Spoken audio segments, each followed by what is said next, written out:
un point de vue sur une ville un peu originale, là, avec sa grosse église tout en hauteur. Là derrière, on le voit pas trop, mais il y avait comme des comme Monument Vallée, bon, plus petit. C'est la terre rouge et qui est friable. Donc voilà, et là, une sorte de rio pas encore à sec, parce qu'il a beaucoup plu. Et on a eu la chance d'avoir quand même pas trop les terrains mouillés, parce que là, ça aurait été une catastrophe. Donc voilà, on voit un peu mieux les grosses collines de terre rouge à droite là. Et ici, alors c'est quoi? C'était le chemin de fer qui passait, c'est possible. Ils l'ont démonté au moins ici. Et on voit mieux cette particularité. Et on voit bien aussi les maisons là qui étaient dans cette terre là qui se bouffent. Et elles s'écroulent, mais alors vraiment d'une manière, on dirait la terre non cuite. Et voilà, avec l'eau, ça s'érode et les maisons s'écroulent. Ouais, ça c'est vraiment original. Un petit dernier pour la route. Une autre ville juste à côté et le même type de bâtisse. Il n'y avait pas de cul, juste une église, une cathédrale, ça devait être, je sais pas, un monastère. Celui-là est vraiment superbe. En vue d'ensemble, avec donc, on commence par des vergers, des cerisiers. Là-bas, des tertres rouges.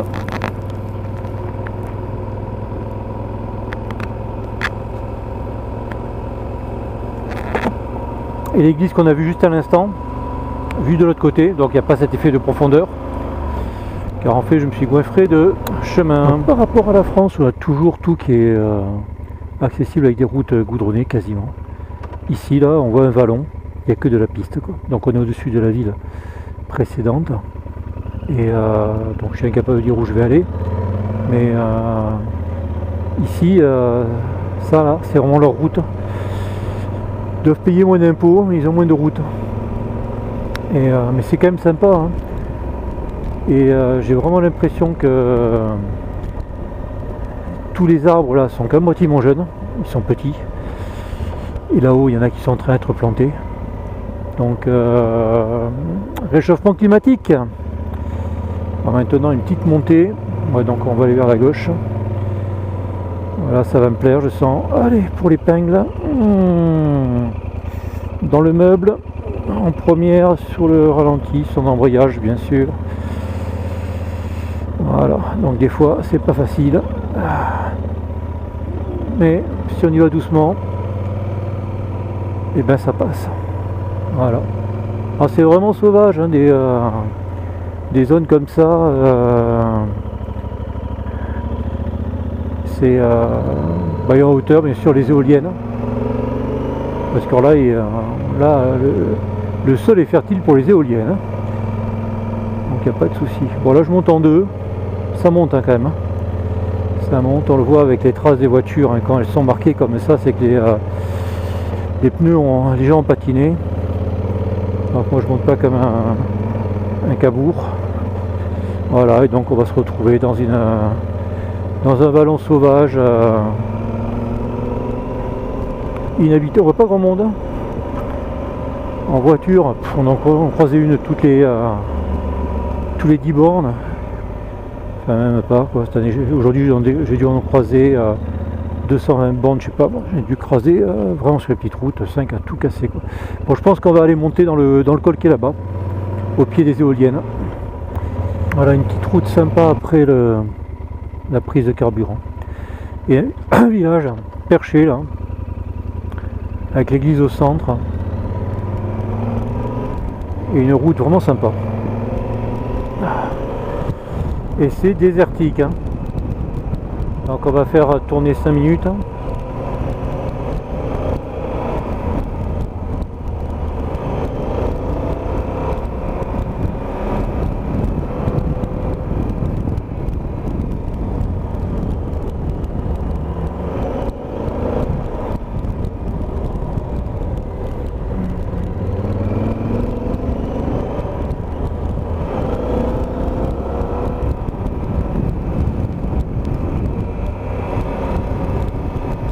Pas tous les jours comme ça, mais là maintenant c'est comme ça.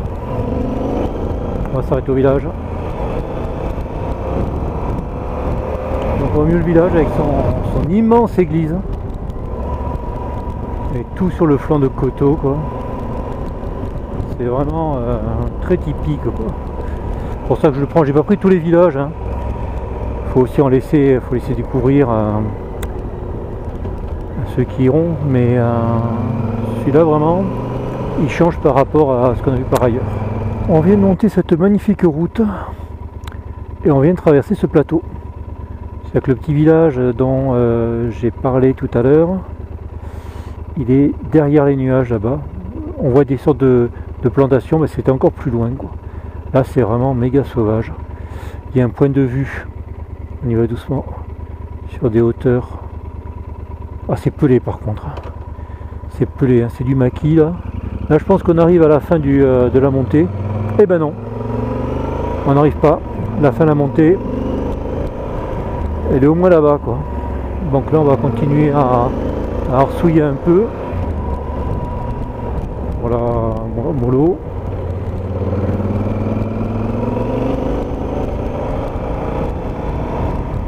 Voilà, donc de toute façon comme je bouge la tête, on se rend pas compte vraiment de l'angle, mais c'est pas grave. Et encore moins de la vitesse.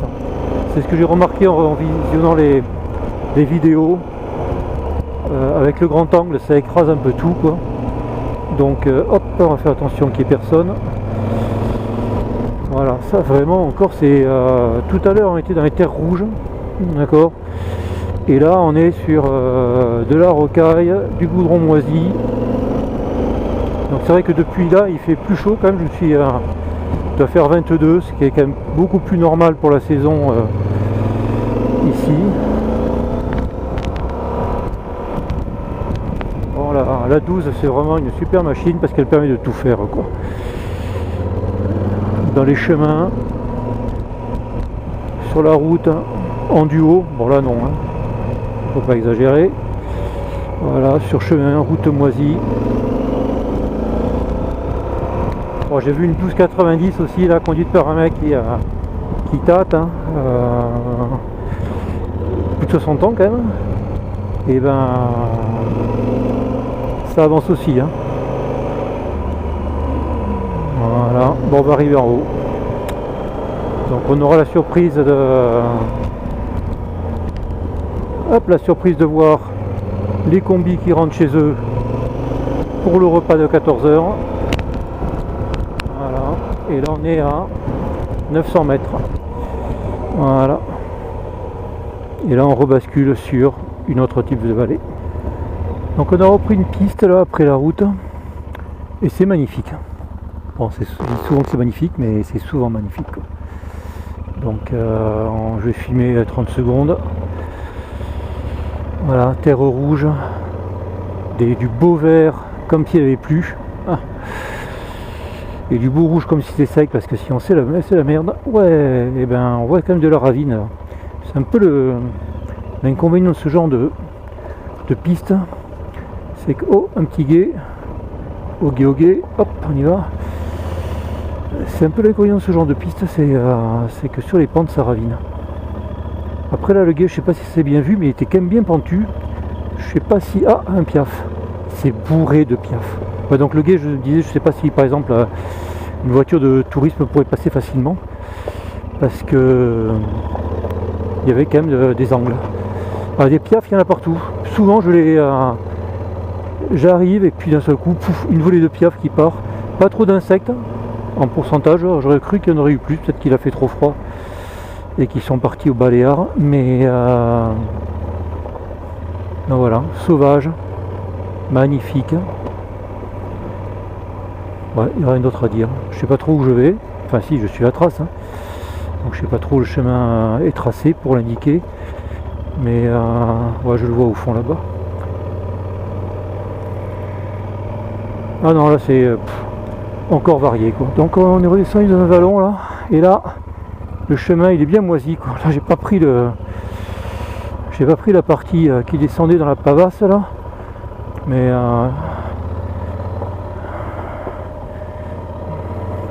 donc là on va croire que c'est plat hein, quand on va regarder la vidéo. J'ai l'impression qu'il y a une trace de moto devant, Bon, je sais que j'ai des collègues derrière, ça je les ai vus s'arrêter. Il y en a qu'un, je sais pas où il est, donc s'il faut il est devant. Voilà. Donc du soleil, bon j'ai pris la trace, la piste qu'on voit à droite, je l'ai montée parce que à la bifurcation, celle-là me disait tellement rien que j'ai fait un refus d'obstacle. Mais j'ai été rappelé alors par la guilde. Il m'a dit, le GPS m'a dit, mon garçon, voilà. Mais c'est vraiment sauvage, hein, c'est magnifique. Voilà, on a le rouge, on a l'ocre, on a le vert. C'est je laisse tourner, je couperai ou pas. Après on a ces petits morceaux ces petites zones là de terre pas bonne là, c'est un peu moyen quoi. Voilà, là on voit c'est raviné, c'est un peu la merde. Voilà, et je prends les trajectoires de naze. Je filme en haché. Donc en face on n'y était pas, c'était là où je me suis trompé, je suis monté.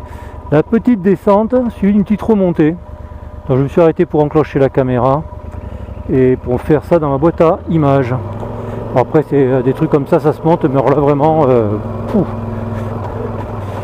voilà, on entend les je suis en première tranquillement. Voilà, une vieille bergerie. Alors je ne peux pas dire si elle a abandonné ou pas, mais au moins le toit n'est pas complètement esclaffé, mais il y a des signes de vieillesse. Donc là on va redescendre. Voilà, je vais me remettre en première au frein moteur. Voilà, donc on va se tourner vers le petit vallon qu'on a descendu. Bah, c'est ça, faire du trail quoi. C'est pouvoir passer par là, l'esprit à peu près tranquille quoi. Surtout qu'on sait que la trace existe et qu'elle a été validée. Bon ben on va se finir, voilà, on voit la piste en bas là, donc on va se finir tranquillement. Donc on est en train de finir le chemin et puis voilà. Tout allait bien, on est entre deux gens de bonne compagnie et puis voilà. Voilà, je vais me mouiller le pantalon jusqu'en haut de la botte. Bon, refroidissement liquide, là j'avais le moteur qui fait des zoutes, là je pense qu'il a pris une claque. Et après grosse remontée. 20 Dieu. Là on entend l'anti-patinage qui doit un petit peu faire son effet, je suis sur 2 mais ça patine un peu mais ça part pas en vrille. C'est ce qu'il faut, sinon on peut se retrouver avec la moto qui fait des toupies et moi là une moto de 270 kg qui fait la toupie, c'est pas pour moi. Voilà, donc c'était sympa et puis c'est voilà, on voit en bas, on voit là-bas que ça remonte, on voit la gorge, donc on n'a pas fini. Enfin, moi j'ai coupé la retransmission, mais c'est vraiment, je pense qu'il y aura une petite montée sympa quoi. Donc c'est la suite et la fin de la piste précédente. Donc la montée que j'avais identifiée comme étant raide était vraiment l'une des plus raides qu'on ait eues là. Elle était, bon ça passait, mais elle était très très longue. J'ai qu'avait été le gars qui la monte, c'est déjà un bon quoi. Il y avait la pente et il y avait la longueur. Et après il y a eu un replat et j'ai vu une biche encore, mais la caméra tournait pas. Petite queue blanche. Non, c'était sympa. Donc là, il faut faire gaffe parce que ça n'a pas l'air, mais ça descend, il y a de la pavasse, il y a du virage, il y a de tout. Mais c'est sympa, on est dans les bois, on descend et on sort. Alors, ce sont peut-être des amandiers, je sais pas, j'ai vu des cultures comme ça, c'est pas des oliviers. Voilà, et on ressort dans une autre combe. Voilà, moins rouge. Donc de kilomètre en kilomètre, ça change quoi. Allez, fais pas de conneries. Voilà, là on est au fond. Ça pourrait être au fond, je suis au fond. Et on va récupérer, je pense, un peu plus plat. Voilà, l'Espagne profonde. Non, vraiment sympa.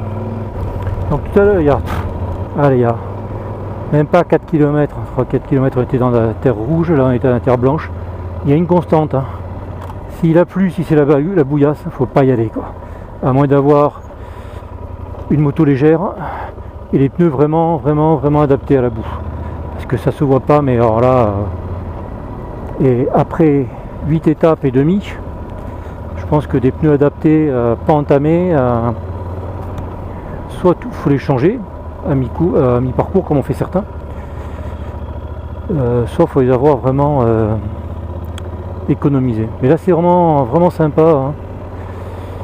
J'ai dit vraiment plusieurs fois, donc je vais dire voilà pour équilibrer. Et il y a une sorte de PR là qui passe qui est balisé. Bon, ben profitons parce que demain c'est la dernière journée avec plus de route après les Bardenas. Et profitons qu'il fasse beau et sec. Il commence à faire chaud là. C'est un peu plus, et pourtant Dieu sait que c'est pas le gros cagnard. Et là on va prendre à droite. Donc encore un autre type de paysage. On a des éoliennes à gauche. On voit qu'ils ne tournent pas, donc par rapport au jour précédent il y a beaucoup moins de vent. Même le blé bouge pas, hein. Pour ça qu'il fait chaud. Et là on va rigoler parce que je crois que ce que j'ai dit tout à l'heure en disant ouais venez ici, viendez, mais il faut pas que ça soit mouillé. Je vais avoir le petit exemple de voilà, viendez, il faut pas que ça soit mouillé. Ah, c'est passé tranquille. Non vraiment faut enfin moi si j'avais un conseil à donner à ceux qui feraient cette rando et qui en auraient envie après avoir vu ces nombreuses et longues vidéos, c'est hop là de venir, ça c'est normal, mais roulez à votre main, économisez-vous. Mes compères là qui roulent comme des jurassiens là, qui roulent comme des tabanards. Donc il y en a un, je pense, qui va arriver avec la 1290 avec son pneu à la fin. Il aura quand même réussi, je crois que c'est un Mitas, je vais ce soir. Il a quand même réussi à le fumer en 2700 bornes. Et ils ont un de leurs un des trois là qui en fait une fois été fatigué, donc ils ont coupé une superbe montée. Donc si on veut vraiment tout faire, il faut être économe et raisonnable. À vous les studios. Et donc là on est sur le champ d'éoliennes, sur la ligne de crête qu'on voyait tout à l'heure, d'en bas. Donc ça ils en ont planté, hein. Oh.